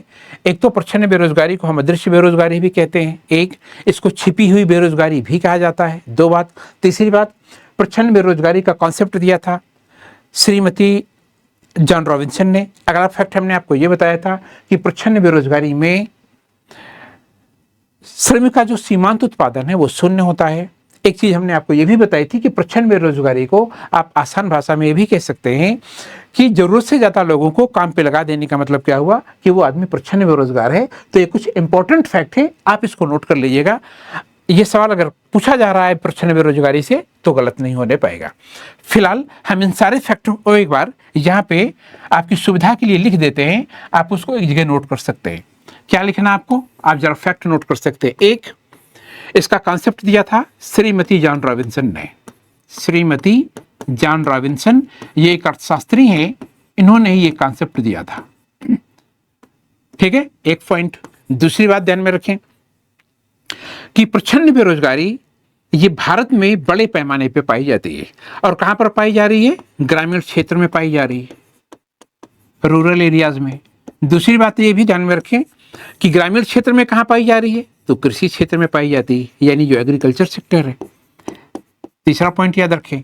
चौथा पॉइंट ध्यान में रखें कि प्रच्छन्न बेरोजगारी में जो श्रमिक का सीमांत उत्पादन है, श्रमिक का सीमांत उत्पादन, मार्जिनल प्रोडक्शन ऑफ लेबर, सीमांत उत्पादन कितना होगा, तो आप एक लाइन में बताएंगे ये 0 होगा। अगली बात ये ध्यान में रखें मित्रों, इसके जो अलग अलग नाम बताएंगे, तो जैसे हमने आपसे कहा इसको अदृश्य बेरोजगारी यानी इनविजिबल अनएम्प्लॉयमेंट भी, या इसको छिपी हुई बेरोजगारी यानी हिडन अनएम्प्लॉयमेंट भी कहते हैं, छिपी हुई बेरोजगारी। इतना फैक्ट आप नोट कर लें, आपके लिए सफिशिएंट है। ठीक है, एक चीज ये भी ध्यान में रखें, जरूरत से ज्यादा लोगों को रोजगार पर काम पर लगाना, जरूरत से ज्यादा लोगों को रोजगार देना या लोगों को काम पर लगाना भी प्रच्छन्न बेरोजगारी कहलाएगा। तो आप इतने फैक्टर नोट कर लें, प्रच्छन्न बेरोजगारी से संबंधित जो सवाल पूछे जाते हैं वो गलत नहीं होने पाएंगे। ठीक है, ये कॉन्सेप्ट इन्होंने दिया था 1936 में। ठीक है, अब हम लोग चलते हैं आगे। अगला सवाल है, वर्ष के अधिकांश हिस्से में बेरोजगार रहने वाले व्यक्तियों की संख्या को कहा जाता है सामान्य स्थित बेरोजगारी, दैनिक स्थिति बेरोजगारी, साप्ताहिक स्थित बेरोजगारी, उपर्युक्त में से कोई नहीं। मित्रों, पूछा जा रहा है वर्ष के अधिकांश हिस्से में या अधिकांश समय में जो लोग बेरोजगार रहते हैं उसको कहा जाता है सामान्य स्थित बेरोजगारी। आपको मित्रों एक फैक्ट बता दें कि भारत में जो बेरोजगारी से संबंधित जो आंकड़े हैं उन आंकड़ों को इकट्ठा करने का काम और उनके पब्लिकेशन का काम जो संस्था करती है उसी का नाम है NSSO, national sample survey organisation. आपको बताया गया था कि 1950 में इसकी स्थापना की गई थी।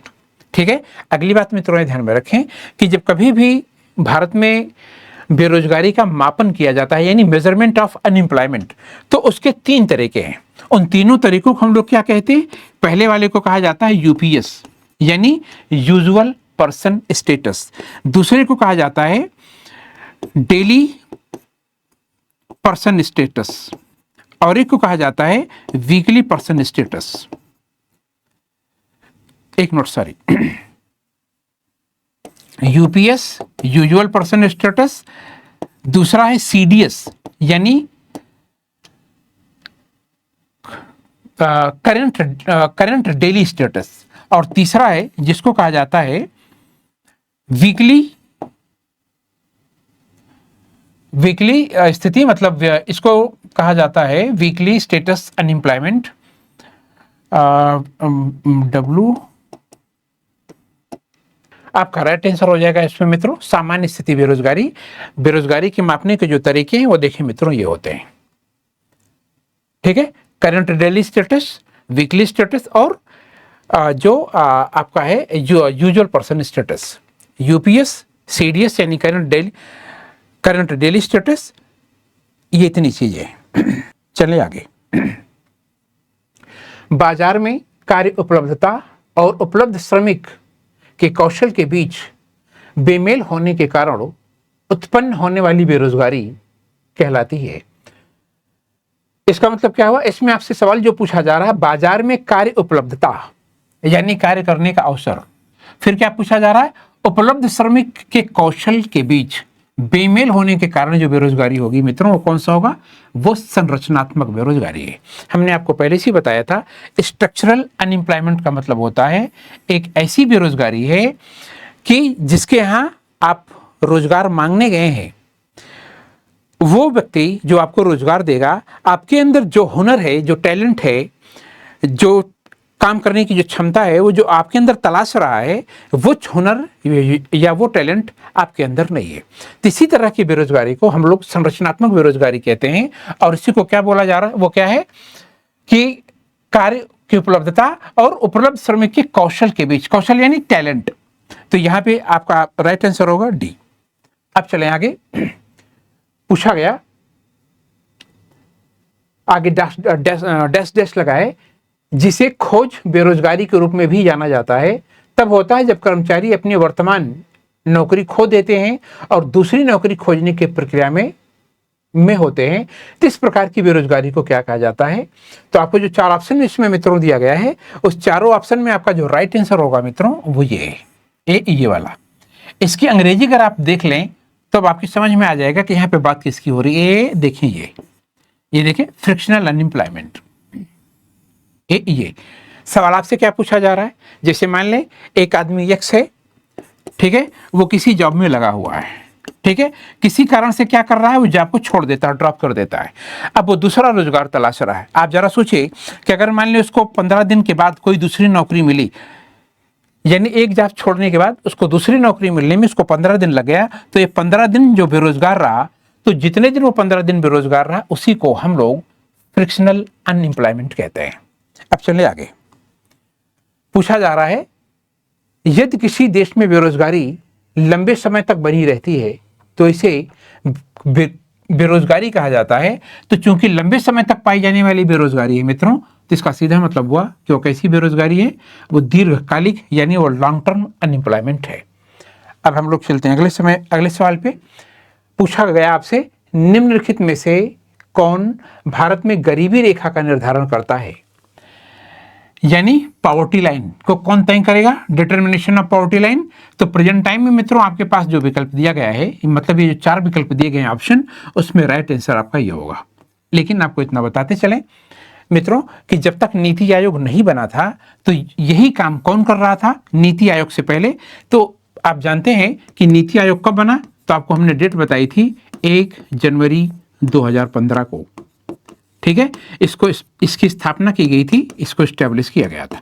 तो सीधी सी बात है, इसके पहले जो संस्था थी वो कौन थी? तो आप उसको कहते हैं योजना आयोग, प्लानिंग कमीशन। ठीक है, तो नीति आयोग की स्थापना से पहले भारत में गरीबी रेखा के निर्धारण का काम प्लानिंग कमीशन कर रहा था। एक पॉइंट याद रखें। दूसरी बात ये ध्यान में रखें कि प्लानिंग कमीशन को बनाया गया था 15 मार्च 1950 को। ठीक है, इतना फैक्ट आप नोट कर लें, काफी है। एक बात और आप नोट कर सकते हैं कि योजना आयोग एक गैर संवैधानिक निकाय था, एक नॉन कॉन्स्टिट्यूशनल बॉडी था, एक गैर संवैधानिक निकाय था। और योजना आयोग का चेयरमैन कौन होता था? तो जो भारत का प्राइम मिनिस्टर होता था वही योजना आयोग का भी अध्यक्ष होता था। बिल्कुल उसी तरीके से कि जैसे नीति आयोग का जो अध्यक्ष होगा तो वो कौन होगा? जो भारत का प्राइम मिनिस्टर होगा। इसका मतलब ये हुआ कि भारत में नीति आयोग के चेयरमैन इस समय कौन है? भारत के प्राइम मिनिस्टर, मतलब मिस्टर नरेंद्र मोदी जी। ठीक है, जो आपको ऑप्शन दिया गया वो ऑप्शन डी, आपका डी ऑप्शन सही है। कुछ फैक्ट आपको बता दिए गए, आप इसको चाहें तो नोट कर सकते हैं। अगले सवाल पे चलें। अल्पविकसित देशों में गरीबी का मुख्य कारण है, मेन कॉज ऑफ पॉवर्टी, लोगों में बुद्धि का अभाव, आय में असमानता, सांस्कृतिक गतिविधियों का अभाव, शैक्षिक निष्क्रियता। मित्रों, इसमें जो 4 ऑप्शन दिया गया है उसमें सबसे राइट आंसर ये है। अब आप ये सोच रहे होंगे कि गरीबी का मुख्य कारण आय में असमानता कैसी है? इसको हम आपको एक बहुत छोटा सा उदाहरण देके समझाते हैं। इसको आप मित्रों इस तरीके से समझने की कोशिश करें। जैसे मान लें कि थोड़ी देर के लिए मान लीजिए कि 100 रुपया है, ठीक है, और ये 100 रुपया 10 लोगों के बीच में बांटा जाना है, 10 लोगों में बांटना है इसको। अब आप जरा सोचें, अगर आप गणितीय फार्मूला ले लें, यानी मैथमेटिकल फार्मूला ले लें, तो इसका मतलब क्या हुआ कि 100 रुपया 10 लोगों के बीच में बांटा गया। इसका सीधा मतलब हुआ कि हर आदमी को कितना कितना मिल गया? औसतन 10-10 रुपये मिल गया। मतलब क्या हुआ कि अगर सभी लोगों को 10-10 रुपया दिया गया तो 100 रुपया 10 लोगों में बांटे तो 10-10 मिला। इसका मतलब हुआ हर आदमी की जो आय है वो क्या है? आय बराबर है, आय समान है। तो अगर आय समान होगी तो गरीबी नहीं होगी। क्यों नहीं होगी? इसलिए कि सभी लोगों का जो इनकम लेवल है वो बराबर है। लेकिन आप कल्पना करें कि यही 100 रुपया इन्हीं 10 लोगों को बांटा गया, लेकिन किसी को 25 रुपया दे दिया गया तो किसी को 5 रुपया दे दिया गया। इसका मतलब क्या हुआ? किसी को ज्यादा मिला तो किसी को कम मिला। जिसको ज्यादा मिलेगा वो अमीर हो जाएगा, जिसको कम मिला वो क्या हो जाएगा? गरीब हो जाएगा। वही सवाल आपसे यहाँ पे पूछा जा रहा है। अब चलें आप अगले सवाल पे। तो राइट आंसर आपका होगा ऑप्शन बी। अगला सवाल है, भारत में निर्धनता के स्तर का आकलन किया जाता है, यानी भारत में गरीबी की मापने का तरीका क्या है? Measurement of poverty. आपको 4 विकल्प दिए गए। विभिन्न राज्यों में प्रति व्यक्ति आय के आधार पर, परिवार की औसत आय के आधार पर, परिवार के उपभोग व्यय के आधार पर, देश की मलिन बस्तियों की संख्या के आधार पर। मित्रों, इसमें आपको जो विकल्प दिया जा रहा है उन सारे विकल्पों में जो आपका आंसर सही होगा फिलहाल वो मित्रों ये होगा। जो विकल्प दिया गया है मित्रों उसमें तलाशें आप। ठीक है, दिए गए विकल्पों में जो राइट आंसर होगा वो होगा क्या? परिवार के उपभोग व्यय के आधार पे। यहां पे मित्रों आपको एक चीज बता दें, इसी को बोला जाता है, इसके लिए अर्थशास्त्र में एक शब्द इस्तेमाल किया जाता है, उसको कहा जाता है न्यूनतम मासिक उपभोग व्यय। मासिक उपभोग व्यय अंग्रेजी में आप कहते हैं मिनिमम मंथली कंजम्पशन एक्सपेंडिचर। ठीक है, ये भारत में गरीबी मापने का एक तरीका है। ठीक है, अब ये जो गरीबी मापने का जो तरीका है, ये जो मासिक उपभोग व्यय है, ये ध्यान में रखें क्या कहा जा रहा है? उपभोग व्यय। व्यय यानी खर्चा, यानी एक आदमी एक महीने में कितना पैसा अपने ऊपर खर्च करता है। ठीक है, तो ये भारत में गरीबी मापने का एक तरीका ये भी है। भारत में गरीबी मापने का मित्रों एक तरीका ये भी है जिसको हम लोग कहते हैं न्यूनतम आवश्यक कैलोरी, मिनिमम कैलोरी इनटेक। न्यूनतम आवश्यक कैलोरी दृष्टिकोण या प्रत्यागम अप्रोच जिसको कहा जाता है, मिनिमम कैलोरी इनटेक अप्रोच, न्यूनतम आवश्यक कैलोरी। तो आप क्या पढ़ते हैं कि कोई आदमी अगर मान ले गांव में रह रहा है तो उसको ऐसा खाना खाना चाहिए कि 2400 कैलोरी ऊर्जा उसको प्रतिदिन मिले, और अगर कोई आदमी शहर में रह रहा है तो उसको खाना खाने के बाद कम से कम 2100 कैलोरी ऊर्जा मिलना जरूरी है। कैलोरी क्या है? एक यूनिट है, एक मात्रक है, ऊर्जा का एक मात्रक है। जैसे आप आसान भाषा में इस तरीके से चले समझें कि जैसे कोई आदमी जब चलता है एक स्थान से दूसरी जगह जाता है तो हम लोग क्या बताते हैं, 1 किलोमीटर चला, 2 किलोमीटर चला, ठीक है। तो किलोमीटर क्या है? एक दूरी का एक मात्रक है, एक यूनिट है। उसी तरीके से जब हम कोई काम, जैसे कोई चीज़ खाते हैं तो हमको ऊर्जा मिलती है, ऊर्जा कितनी मिली उसी को मापने का एक यूनिट, एक मात्रक क्या है? कैलोरी। तो अब आपको क्या बताया जा रहा है, एक आदमी खाना खा रहा है, खाना खाने के बाद उसको 2400 कैलोरी एनर्जी यानी ऊर्जा मिलना जरूरी है। कहाँ पे? गाँव में, ठीक है। अगर 2400 कैलोरी से कम ऊर्जा पाएगा तो ये माना जाएगा कोई व्यक्ति गरीब है। लेकिन अगर मान लो वो शहर में रह रहा है तो उसके लिए 2100 कैलोरी ऊर्जा युक्त भोजन या पौष्टिक भोजन करना जरूरी है। अगर वो 2100 कैलोरी से कम पौष्टिक भोजन करेगा तो उसको गरीब माना जाएगा। मतलब क्या हुआ कि गरीबी के मापने के 2 तरीके हुए, एक न्यूनतम आवश्यक कैलोरी दृष्टिकोण अप्रोच, ये पहला है, और दूसरा क्या है? ये वाला। लेकिन ये मित्रों ध्यान में रखें, अगर ये दोनों विकल्प आपको दे दिया गया और ये पूछ लिया गया कि इसमें से कौन सा है, तो आप इस पे नहीं, तब आप इस पे निशान लगाइएगा। लेकिन जो हमने आपको बताया, जो वर्तमान में जो आपको चारों विकल्प दिया गया है, तो उसमें राइट आंसर ये होगा। अब चलें आप अगले सवाल पे। पूछा गया, मुख्यतः गरीबी उन्मूलन के लिए निम्नलिखित में से किस प्रधानमंत्री ने मूल रूप से 20 सूत्री कार्यक्रम यानी 20 पॉइंट स्कीम का नारा दिया था? तो मित्रों ध्यान में रखें, वो ये, ठीक है। और ये जो नारा दिया गया था मित्रों, ये 1975 में दिया गया था, 1975 में। तो 20 सूत्री कार्यक्रम किसने दिया? श्रीमती इंदिरा गांधी ने। कब दिया? 1975 में। और हमने आपको पहले से बताया था कि जैसे जहाँ तक श्रीमती गांधी की बात है, अगर आप प्राइम मिनिस्टर का कार्यकाल देखें मित्रों, तो अगर आप पंडित नेहरू जी की बात करेंगे तो 1950 से लेके 64 तक थे। लाल बहादुर शास्त्री जी 1964 से लेके 1966 तक थे। बीपी सिंह 1989 से लेके 1990 तक थे लगभग। इंदिरा गांधी की अगर आप बात करेंगे तो 66 से लेके 1966 से लेके और लगभग 67 तक पहली बार, और इसके बाद जब 1977 में इनकी ये चुनाव हार जाती हैं तो 1980 में प्राइम मिनिस्टर बनती हैं और 84 तक रहती हैं, ठीक है। तो अगर आप कार्यकाल के लिहाज से देखेंगे तो 1975 किस में पड़ रहा है?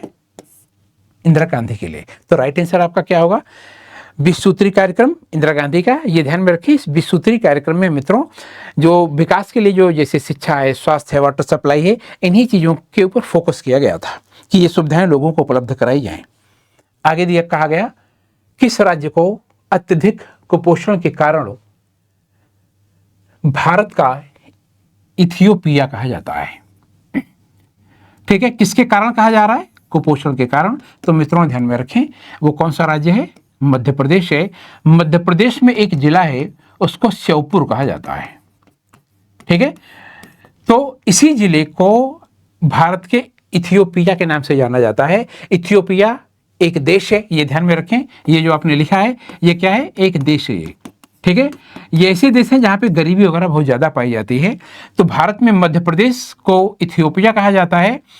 कारण क्या है? आपने लिखा कुपोषण। तो कुपोषण ज़्यादा होने की वजह से क्या था कि यहाँ पर इस जगह पे खास करके जो शिशु मृत्यु दर है, इन्फेंट मॉर्टलिटी रेट, शिशु मृत्यु दर, ये काफ़ी ऊंची थी, काफ़ी हाई है।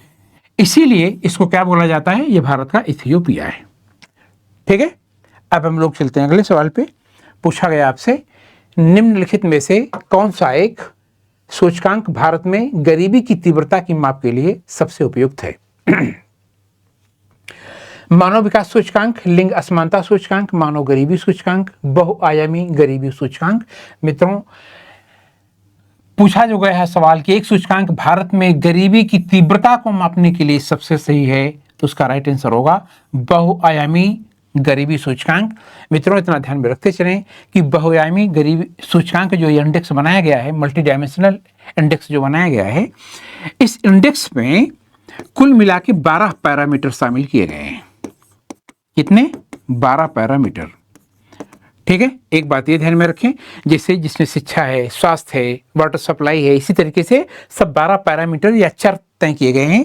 दूसरी बात ये ध्यान में रखें कि ये जो इंडेक्स बनाया गया है, ये इंडेक्स यूएनडीपी के साथ साथ, यूनाइटेड नेशन डेवलपमेंट प्रोग्राम के साथ साथ ऑक्सफोर्ड जो यूनिवर्सिटी है, उसी ऑक्सफोर्ड यूनिवर्सिटी में एक विभाग उनका है, उसी विभाग के सहयोग से इसको, इस इंडेक्स को बनाया जाता है, इस सूचकांक को बनाया जाता है। तो आपका राइट आंसर उसमें क्या होगा? Option D. केवल 2-3 बातें ध्यान में रखें, टोटल पैरामीटर इसमें 12 है और यूएनडीपी के साथ साथ जो ऑक्सफोर्ड यूनिवर्सिटी है, ऑक्सफोर्ड यूनिवर्सिटी, उसी यूनिवर्सिटी में एक डिपार्टमेंट है जो ये गरीबी निर्देशांक के ऊपर काम करता है। तो ऑप्शन आपका हो जाएगा डी। चलें आगे। निम्नलिखित में से कौन सा कार्यक्रम ग्रामीण भारत में गरीबी दूर करने के लिए था? मित्रों ध्यान में रखें, किस भारत में? रूरल एरिया में। किससे संबंधित है? गरीबी को दूर करने के लिए। IRDP, ट्राइसेम, NREP. इसका राइट आंसर होगा मित्रों ऑप्शन डी। अब आपको 1-2 इंपॉर्टेंट फैक्ट आपको यहाँ पे बताते चले मित्रों, वो ध्यान देते चलिएगा कि गरीबी के विषय में 2-3 फैक्ट याद रखें। एक, अगर आपसे ये पूछा जा रहा है कि गरीबी उन्मूलन का नारा, गरीबी उन्मूलन, पॉवर्टी इरेडिकेशन या पॉवर्टी एलिविएशन का नारा पहली बार किस पंचवर्षीय योजना में दिया गया? तो आपका जवाब होगा 5वीं योजना में। ठीक है। अब अगर आपसे ये पूछा जाए कि 5वीं योजना कब शुरू की गई थी, तो आप बताइएगा कि 1974 से लेके 79 तक के लिए। ठीक है। एक बात ये भी मित्रों ध्यान में रखिएगा कि 5वीं पंचवर्षीय योजना, इसको खत्म होना था 1979 में, लेकिन ये योजना 1978 में ही बंद कर दी गई। तो ये योजना चली थी 1974 से 78 तक। ठीक है। और इसी योजना में गरीबी उन्मूलन का नारा पहली बार दिया गया। अगली बात मित्रों ये ध्यान में रखिएगा कि गरीबी उन्मूलन का नारा तो दे दिया गया, लेकिन गरीबी को दूर करने के लिए जो योजनाएं शुरू की गई, गरीबी दूर करने के लिए जो योजनाएं बड़े पैमाने पे शुरू की गई, यानी लार्ज स्केल पे, उसकी शुरुआत हुई थी 6वीं योजना में। ठीक है। और 6वीं योजना का दौर क्या था? 1980 से लेके 1985 के बीच में। ये जो आपने लिखा है ना, ये सारी स्कीमें हैं। जैसे लिखा गया आईआरडीपी, इसका फुल फॉर्म है इंटीग्रेटेड रूरल डेवलपमेंट प्रोग्राम। फिर से बता दें, इंटीग्रेटेड रूरल डेवलपमेंट प्रोग्राम। ये लिखा गया ट्राइसेम, इसको हम लोग कई बार हिंदी में ट्राइसेम कहते हैं। ठीक है। इसका फुल फॉर्म क्या है? Training for rural youth self employment mission. ठीक है। फिर लिखा गया एनआरईपी, इसका फुल फॉर्म है नेशनल रूरल एम्प्लॉयमेंट प्रोग्राम। मतलब क्या हुआ? ये सारी स्कीमें ध्यान रखें गांव से संबंधित है। जैसे क्या लिखा गया? इंटीग्रेटेड रूरल डेवलपमेंट प्रोग्राम, यानी ग्रामीण क्षेत्र के लिए। यहाँ पे क्या लिखा गया? ट्रेनिंग फॉर रूरल यूथ, यानी ये भी गांव के लिए है। एनआरईपी में क्या लिखा गया? National rural employment. इसका मतलब क्या हुआ? ये तीनों स्कीमें कहाँ शुरू की गई हैं? ग्रामीण क्षेत्रों में। और ये जो योजनाएं शुरू की गई मित्रों, किस योजना में शुरू की गई थी? तो आप बताइएगा 6वीं पंचवर्षीय योजना में। ठीक है। हाँ, ये बात जरूर ध्यान में रखिएगा। गरीबी उन्मूलन का नारा पूछा जाए तो आप बताइएगा 5वीं योजना में शुरू किया गया। अगर आपसे ये पूछा जा रहा है कि गरीबी को समाप्त करने के लिए बड़े पैमाने पर योजनाएं किस योजना में शुरू की गई, तो आपका जवाब होगा 6वीं योजना। और 6वीं योजना का दौर यह था। चले अगले सवाल पे। कहा जा रहा है भारत में नगरीय गरीबी की जड़ें ग्रामीण क्षेत्रों में निहित हैं। कथन है, कारण दिया गया ग्रामीण क्षेत्रों में शिक्षा का स्तर नीचा है। अब आपको ये बताना है कि इसमें से कौन सा कथन सही है और कौन सा कथन आपका सही है, कौन सा गलत है। तो इसमें मित्रों आपका जो जवाब होगा वो ये देखें, ये वाला होगा। ए और बी दोनों सही है, लेकिन आर ए की सही व्याख्या नहीं करता है। ये बात मित्रों सही है कि ग्रामीण क्षेत्रों में जो एम्प्लॉयमेंट जो है, एजुकेशन लिटरेसी रेट, ये उतना ज़्यादा नहीं है जितना अर्बन सेक्टर में है या अर्बन एरिया में है। और जो ये पूछा जा रहा है कि भारत में नगरीय गरीबी की जड़ें ग्रामीण क्षेत्रों में नहीं थे। तो मित्रों ये ध्यान में रखें कि भारत में बहुत सारे लोग ग्रामीण क्षेत्रों से शहरी क्षेत्रों में चले जाते हैं, यानी पलायन करते हैं, माइग्रेट करते हैं। तो स्टेटमेंट भी अगर स्टेटमेंट के तौर पर देखा जाए तो बिल्कुल सही है। तो इसका मतलब राइट आंसर आपका होगा बी। अगले सवाल पे चलें। कहा जा रहा है बहुआयामी निर्धनता सूचकांक में सम्मिलित होता है, यानी मल्टी पॉवर्टी इंडेक्स की बात हो रही है। तो ये ध्यान में रखें मित्रों, इसमें जो आपको विकल्प दिया गया है शिक्षा, स्वास्थ्य और जीवन स्तर, उस विकल्प में इसमें अगर आप राइट आंसर देखेंगे तो ये तीनों शामिल किए जाते हैं। हमने आपसे पहले से बताया था मित्रों कि जो ये सूचकांक बनाया जा रहा है, ये सूचकांक यूएनडीपी और ऑक्सफोर्ड यूनिवर्सिटी के सहयोग से बनता है। एक बात, दूसरी बात आपको ये बताई गई थी कि इसमें कुल 12 पैरामीटर शामिल हैं। उस 12 पैरामीटर में जैसे हमने आपसे कहा था ना, जैसे शिक्षा है, स्वास्थ्य है, जीवन स्तर है, प्रति व्यक्ति आय है, पर्यावरण है, जलापूर्ति, ऐसी बहुत सारी चीज़ें शामिल हैं। तो आपका राइट आंसर होगा इसमें ऑप्शन डी, ये तीनों चीज़ें शामिल की गई हैं। आपका अगला सवाल है भारत में निर्धनता अनुपात घट रहा है, पॉवर्टी रेशियो क्या हो रहा है, घट रहा है, क्योंकि अब आगे आपको विकल्प दिया गया 0 से 14 वर्ष की जनसंख्या सापेक्षता अधिक है, 0 से 14 वर्ष और 60 वर्ष और अधिक, 60 वर्ष और अधिक की जनसंख्या का सापेक्षता अधिक है, 15 से 59 वर्ष की जनसंख्या सापेक्षता अधिक है, 60 वर्ष और अधिक की जनसंख्या सापेक्षता कम है। तो मित्रों इसमें जो आपका राइट आंसर होगा वो ये होगा। आपको एक चीज यहाँ पे बताना थोड़ा जरूरी हो गया है कि ऐसा क्यों है। तो ऐसा उसके पीछे कारण ये है कि अपने यहाँ जो श्रम शक्ति है, यानी जो आप यूँ कह लें जो जनसंख्या है, जो पॉपुलेशन है, उसको मित्रों दो कैटेगरी में बांटा गया है।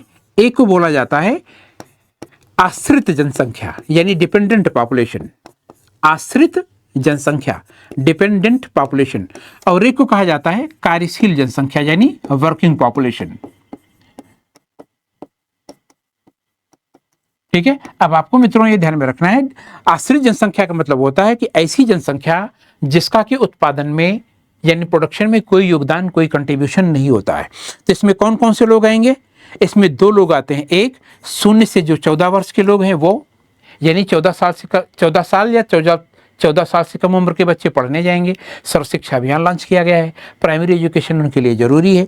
दूसरा जो 59 ईयर से ऊपर है, इसका मतलब क्या हुआ, आप ये कह सकते हैं कि वो रिटायरमेंट की उम्र क्रॉस कर चुके हैं।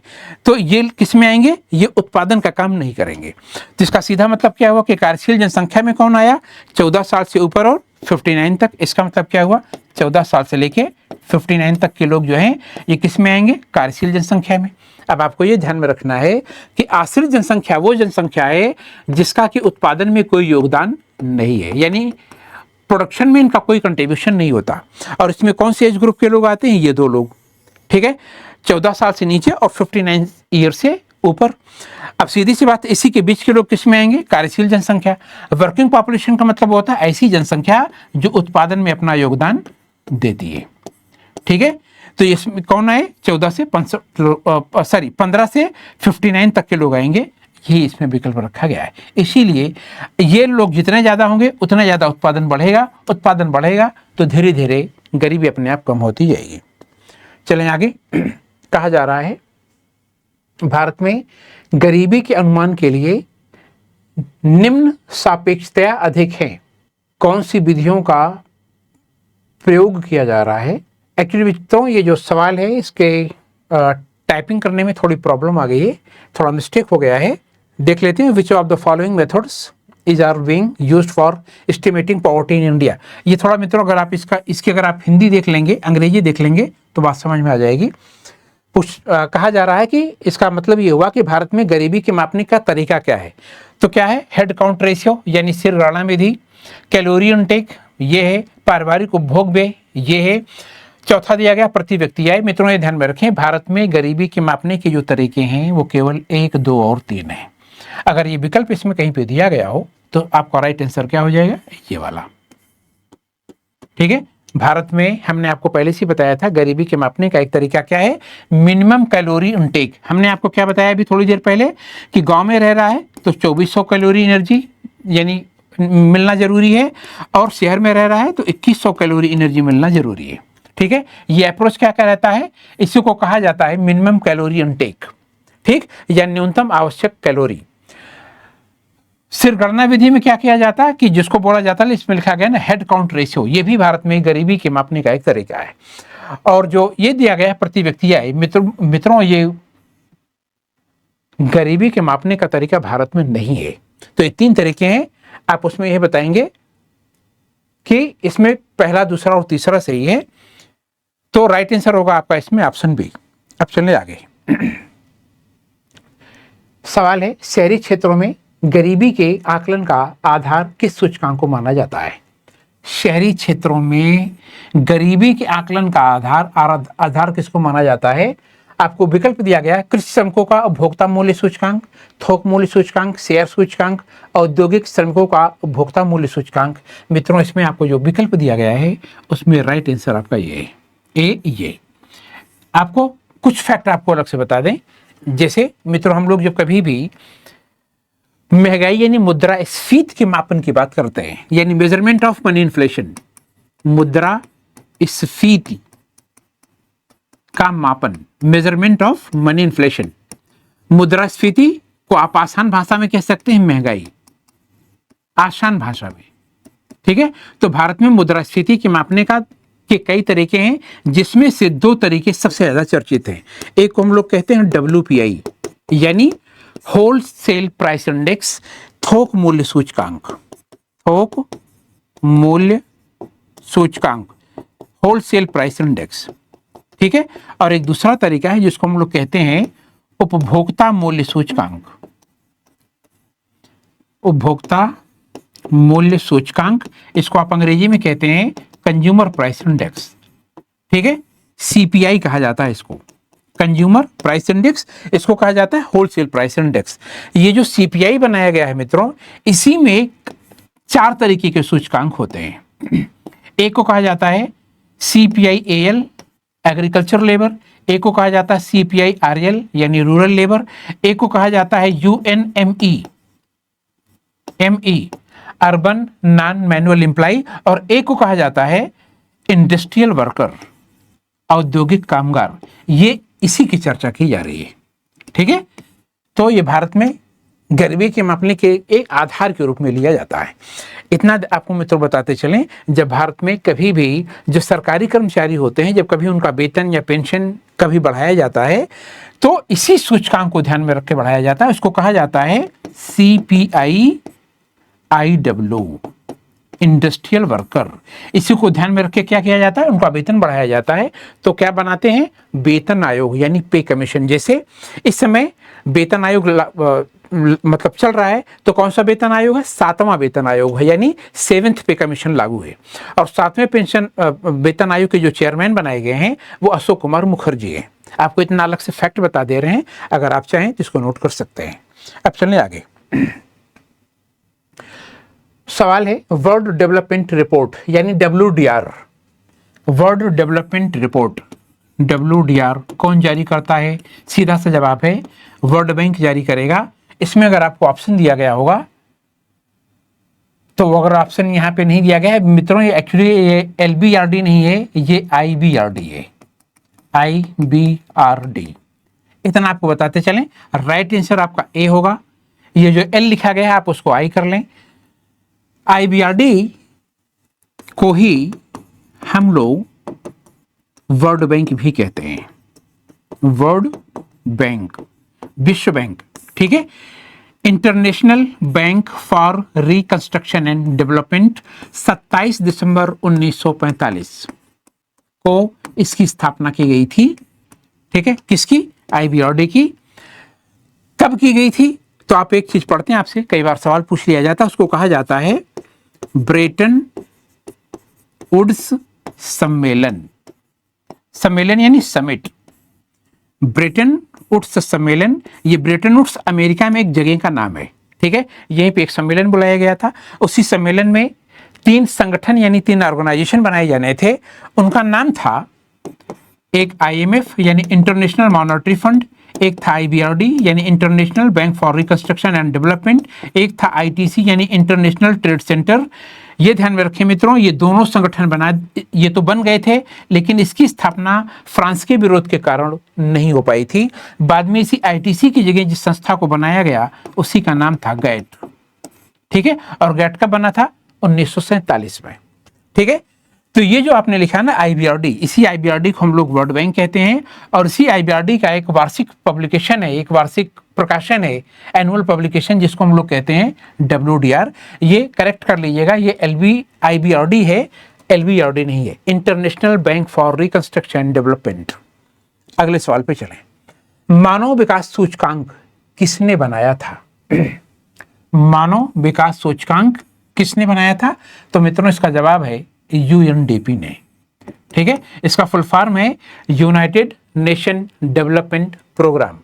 अगर आप मानव विकास रिपोर्ट के विषय में थोड़ा फैक्ट जानना चाहें तो ध्यान में रखें, भारत में 1990 में पहली बार मानव विकास रिपोर्ट जारी की गई थी।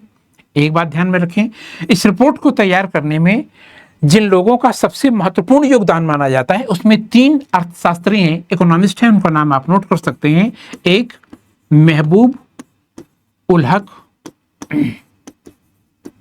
महबूब उल हक एक, दूसरा AK सेन,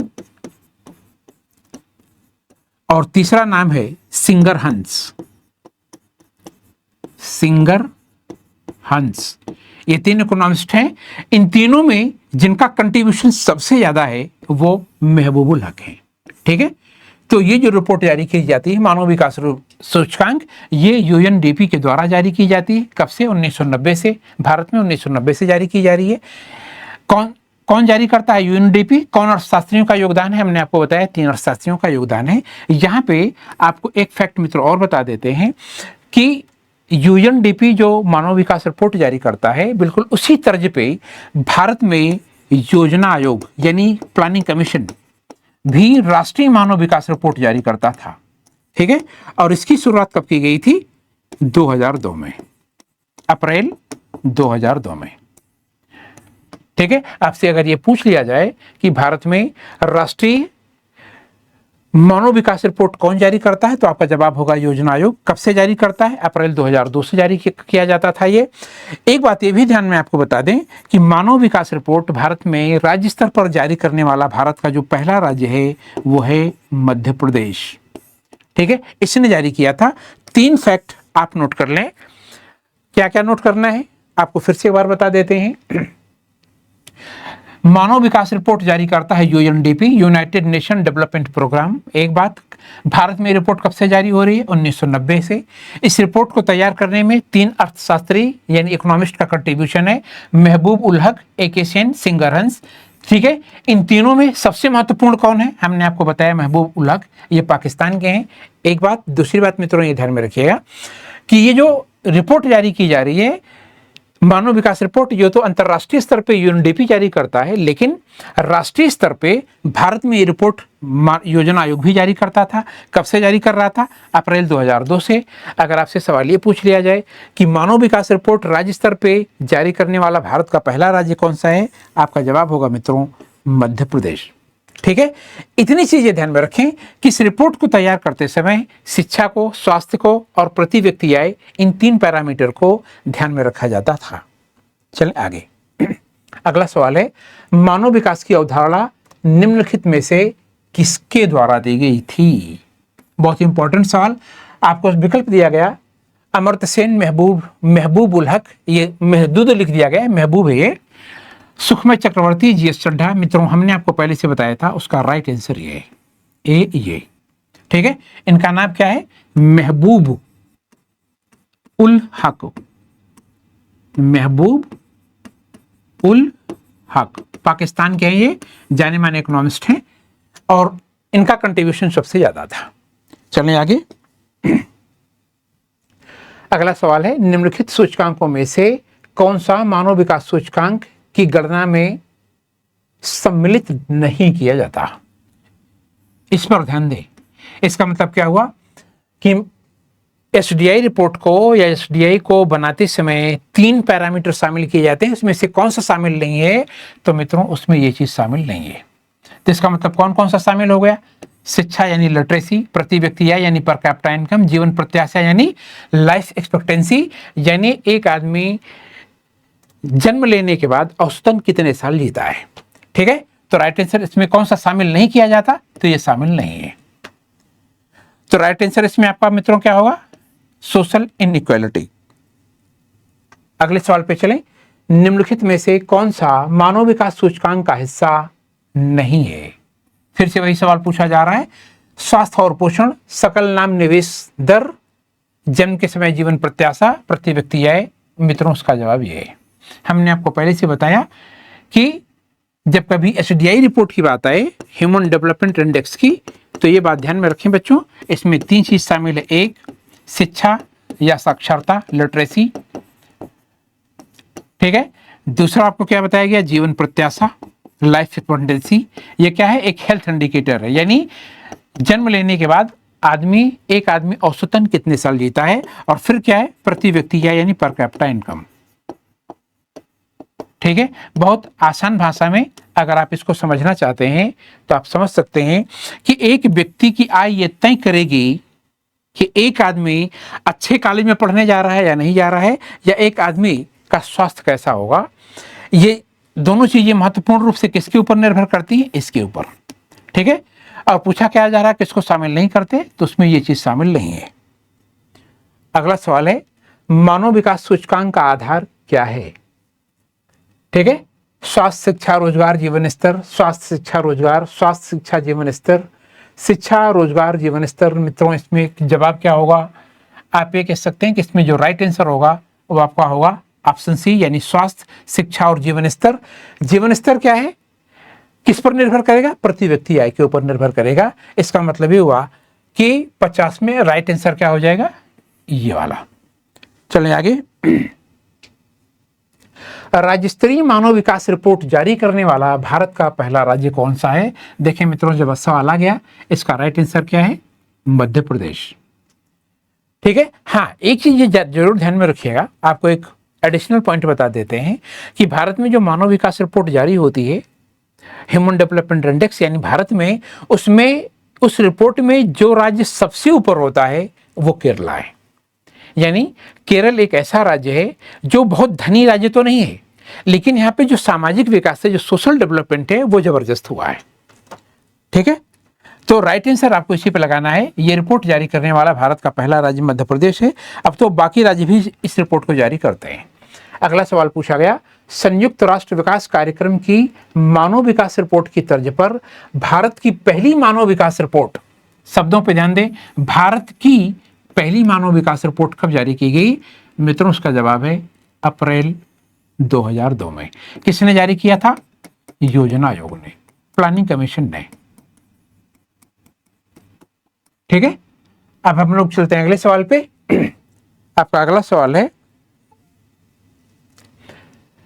यूएनडीपी की मानव विकास रिपोर्ट में भारत को किस श्रेणी में रखा गया है, किस कैटेगरी में आता है। तो मित्रों उसका जवाब है मध्यम मानव विकास रिपोर्ट, ये। ठीक है, इतना आपको बता दें, ये बात कब होती है, ये इसका थोड़ा डिटेल आपको दे देते हैं। देखिए मित्रों, हुआ ये कि जब एसडीआई रिपोर्ट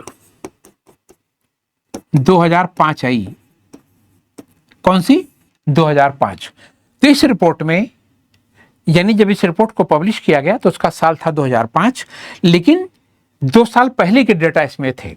तो उसमें क्या हुआ कि 2003, यानी एसडीआई रिपोर्ट जो 2003 थी, सर्वे किया गया था 2003 में, लेकिन रिपोर्ट कब पब्लिश कब हुई, 2005 में। तो इसी रिपोर्ट पे भारत को पहली बार मध्यम एसडीआई इंडेक्स, यानी यूं कहें एसडीआई रिपोर्ट में शामिल किया गया। इसके पहले भारत इस कैटेगरी में शामिल था, निम्न मानव विकास श्रेणी में। ठीक है, लेकिन अब किस में शामिल है, 2005 में। किस रिपोर्ट में शामिल किया गया, एसडीआई रिपोर्ट 2005, लेकिन इस रिपोर्ट में किस साल का डिटेल दिया गया है, 2003 का। Right answer B.